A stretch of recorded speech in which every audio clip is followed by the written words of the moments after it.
For years and years and years, the Federal Reserve, the central bank of the United States, it has had a 2% inflation target. Sometimes it's above that target, sometimes it's below. And every once in a while, they hit that 2% inflation target. Now, as we know, over the last 2 years, in response to the COVID pandemic and a huge disruption in supply chains, the Federal Reserve and politicians used undisciplined monetary and fiscal policy to go ahead and create enormous inflation. We now are officially sitting at about 8.5% growth in prices of consumer goods over the last 12 months, and the unofficial numbers are well into the teens.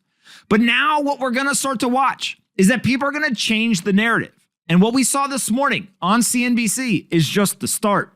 What you can see here is an economist talking about moving that Federal Reserve inflation target from 2% to 3%. And if the Federal Reserve actually comes out and says that, it's going to cause a lot of problems. Now, here's the exact clip first to understand exactly what we're talking about. What would force them to change their target, and what would that target be? So what will force them to change that target is the recognition that by being so late, they can't get to that target and that credibility is threatened.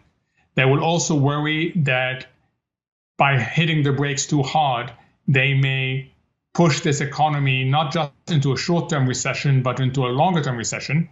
And they will be very tempted, and lots of people will push them to raise that target from 2 to 3 as a way out. Now, that's not going to be an easy way out, and it's going to be incredibly controversial. But that's what you get when you waited too long to recognize what inflation is and to take action. We should have started QT last year. We didn't, and we're now bearing the consequences of the Fed being so late. Okay, Mohammed, if you're right and they do that, what happens to gold and what happens to crypto on that day? They both go higher in a world like that. Now, the reason why this is important is because a move from a 2% inflation target to 3%, it's a 50% increase. That would basically be the Federal Reserve, the central bank, putting up their hands and saying, we can't possibly hit that 2% target anymore. We simply have to give in and change our benchmark. That's not exactly what you want to hear if you're in the camp of hoping that inflation comes down. If all of a sudden there's a 50% increase from 2% to 3%, there's a lot of people that are going to be wondering, what exactly is going on? Can you all get inflation under control? And what will this new world look like if inflation is now 3% on a target basis? Well, that just means that investable assets, they're going to continue to rise in price. It's exactly what you heard. Gold, Bitcoin, real estate, other types of inflation hedge assets, they're only going to do well in these types of environments. Part of inflation isn't just that it actually happens. A lot of it is that there's a confidence game associated with it. If they say that inflation is supposed to be 2%, the market believes it. If they then come out and say that their new target is 3%, it'll shake the confidence. People will start to believe, well, if they say that it's supposed to be 3%, they've had trouble hitting their targets in the past, maybe actually real inflation is going to normalize at 4 or 5%. And if I'm holding cash, that's not good for me. The world is shifting right beneath our feet. And seeing things like this Federal Reserve changing their inflation target, be normalized in conversation in the mainstream media, tells you to pay attention. Keep your head on a swivel.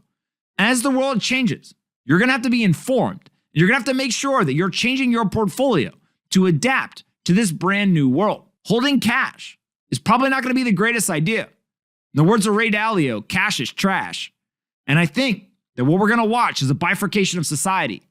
The 55% of people who have investable assets, they'll continue to be protected from high degrees of inflation.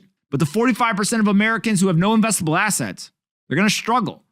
And I hope that you at home get informed and learn that saving is for losers moving forward. And you have to learn to invest in order to protect yourself. There's lots of different assets that you can buy, but ultimately, you have to be informed, to be educated, you have to be paying attention before you can start to allocate your capital in hopes of securing your financial security. Hey you, did you like this video? Great, we make 5 of them a day and post them here on this channel. Make sure you're subscribed, like the video, and see you next time.